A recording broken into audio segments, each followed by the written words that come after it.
भाई और बहन का रिश्ता बहुत अनोखा होता है और इसी रिश्ते को सेलिब्रेट करने के लिए रक्षाबंधन मनाया जाता है। रक्षाबंधन वाले दिन एक बहन अपने भाई को राखी बांधती है और भाई अपनी बहन से वादा करता है कि वो उसकी हमेशा रक्षा करेगा। पर क्या ये वादा सिर्फ जिंदा लोगों तक सीमित होता है? श्रुति 8 साल की थी जब इसकी क्लास में पहली बार रक्षाबंधन की थीम पर उसे एक कैसे लिखने को मिला। श्रुति अपने पेरेंट्स की इकलौती बेटी थी और उसके कोई क्लोज कजिन्स भी नहीं थे, तो उसने कभी रक्षाबंधन सेलिब्रेट ही नहीं किया था। श्रुति ने अपने पेरेंट्स से अपने होमवर्क के लिए हेल्प भी मांगी, पर काम में बिजी होने की वजह से दोनों में से कोई भी उसकी मदद नहीं कर पाया। अगले दिन सुबह श्रुति अपनी स्कूल बस का वेट करते हुए रक्षाबंधन पर लाइंस लिखती है, लेकिन श्रुति को समझ नहीं आ रहा था वो क्या लिखे। उसे ऐसे जूझते हुए देखकर स्कूल यूनिफॉर्म पहना एक लड़का उसके पास आया। वो उम्र में श्रुति से बड़ा था, पर उसने मुस्कुरा कर श्रुति से कहा, मुझे भी ऐसा ही होमवर्क मिला था कुछ साल पहले के, मैं आपकी मदद कर सकता हूँ। श्रुति ने उसे देखा लेकिन कोई जवाब नहीं दिया। वो लड़का फिर से बोला, रक्षाबंधन सिर्फ एक फेस्टिवल नहीं है, एक प्रॉमिस है, एक ऐसा प्रॉमिस जो एक भाई अपनी बहन से करता है। वो लड़का रक्षाबंधन के बारे में श्रुति को और बताने लगा और श्रुति नहीं सुनती रही।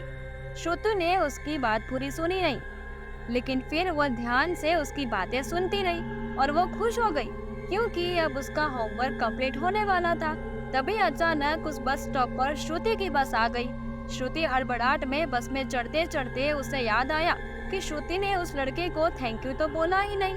श्रुति उसे थैंक यू बोलने के लिए जैसे ही पीछे मुड़ी, वो लड़का उसको दिखाई नहीं दिया। उसी शाम श्रुति अपनी मम्मी से अपने दिन के बारे में बात कर रही थी, पर उसकी मम्मी अपने काम में बहुत ज्यादा बिजी थी और वो श्रुति को ढंग से सुन नहीं पाई। ऐसा पहली बार नहीं हो रहा था, पर इस बार श्रुति को बहुत बुरा लगा था और वो घर के बाहर वाले पार्क में जाकर बैठ गई। उसकी आंखों में आंसू थे। तभी श्रुति को अपने सामने एक लड़का रुमाल लिए खड़ा दिखाई दिया। श्रुति पहचान गई कि वो वही बस स्टॉप वाला लड़का था। श्रुति ने उसे देखकर थैंक यू बोला और वो श्रुति के आंसू पोंछकर उसने कहने लगा, रोते हुए बिल्कुल अच्छी नहीं लगती। ये सुनकर श्रुति के चेहरे पे मुस्कान आ गई। श्रुति और वो लड़का काफी देर तक बातें करते रहे। फिर श्रुति ने उस लड़के का नाम पूछा तो उस लड़के ने कहा, मेरा नाम अमन है, मैं B9 वेरा एन्क्लेव में रहता हूँ। तुम श्रुति? छोटी सी श्रुति को अपने घर का एड्रेस नहीं मालूम था, तो श्रुति ने अमन के उस सवाल पर अपनी नजरें झुका ली। पर इस पर अमन हंसने लगा। उसने कहा, कोई बात नहीं, पर घर का रास्ता तो जानती हो ना, बहुत देर हो गई है, अब घर जाओ। श्रुति ने अमन को बताया, बाय किया और वो मुस्कुराते हुए घर पहुंची। श्रुति जैसे ही घर पहुंचती है कि उसकी चीख निकल गई, क्योंकि उसने देखा कि उसके हाथ से खून बह रहा था और वो जमीन पर गिरी हुई थी। श्रुति को कुछ समझ नहीं आया। वो रोते हुए मम्मी के पास बैठ गई। श्रुति की मम्मी ने श्रुति को उसका फोन लाने के लिए कहा। श्रुति जल्दी से भागकर अपनी मम्मी को फोन लाने गई। श्रुति की मम्मी ने तुरंत हॉस्पिटल फोन किया और कहा, प्लीज जल्दी से एम्बुलेंस भेज दीजिए, इमरजेंसी है B9 एन्क्लेव में। श्रुति पहले से ही डरी हुई थी, लेकिन जब उसकी माँ ने फोन पर अपना एड्रेस बोला तो श्रुति अचंभे में आ गई, क्योंकि अमन ने भी अपना एड्रेस यही बताया था। उसके बाद एम्बुलेंस आई और श्रुति की मॉम को हॉस्पिटल ले गई। श्रुति की माँ हॉस्पिटल जाकर स्टेबल हो गई। उसका घाव कोई मामूली घाव नहीं था, बल्कि चाकू से उनके हाथ पर लिखा था। ये मुड़कर उसने देखा तो लिखा हुआ था कि यू मेड हर क्राई, यानी तुमने उसे रुलाया है। श्रुति के पापा जैसे ही हॉस्पिटल रूम में आए तो उन्हें देखते ही श्रुति की मम्मी रो पड़ी और उन्होंने श्रुति के पापा से कहा, अमन वो मुझे दिखा, वो हमारे घर में था। श्रुति चौंक गई और कहने लगी, अमन घर आया था?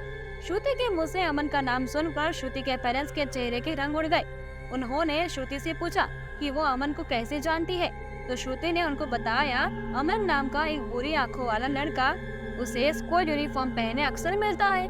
वो जैसे अमन के बारे में बता रही थी, श्रुति की मम्मी और घबरा जा रही थी। उन्होंने श्रुति को कस के गला लगा लिया और जोर से रोने लगी। श्रुति अब सहम गई थी, क्योंकि उसने अपने पेरेंट्स को इस तरह रोते कभी नहीं देखा था। वो बार बार पूछने लगी, क्या आखिर हुआ क्या था माँ? उसकी माँ ने रोते हुए श्रुति को बताया, 3 साल पहले रक्षाबंधन के दिन अमर और वो बाहर जा रहे थे और तभी उन दोनों का रोड एक्सीडेंट हो गया। उस एक्सीडेंट में अमन गुजर गया। एक्सीडेंट के बाद सर पर चोट आने लगी।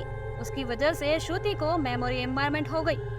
डॉक्टर की सलाह थी कि श्रुति को ट्रॉमा से बचाने के लिए यह बेहतर होगा कि श्रुति को अमन के बारे में कुछ न बताया जाए। श्रुति की मम्मी ने कहा, अमन तुमसे बहुत प्यार करता था। उसने तुमसे वादा किया था कि वो हमेशा तुम्हारी रक्षा करेगा। इतना सब सुनकर श्रुति के पैरों तले जमीन खिसक गई।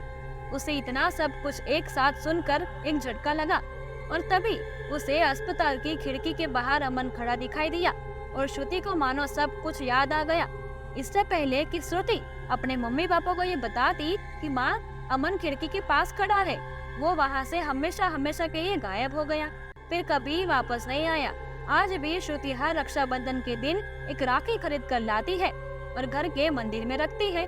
उस दिन के बाद से उसे अमन कभी दिखा नहीं, लेकिन वो जानती है कि अमन उसकी हमेशा रक्षा करेगा, हमेशा राखी का वादा निभाएगा।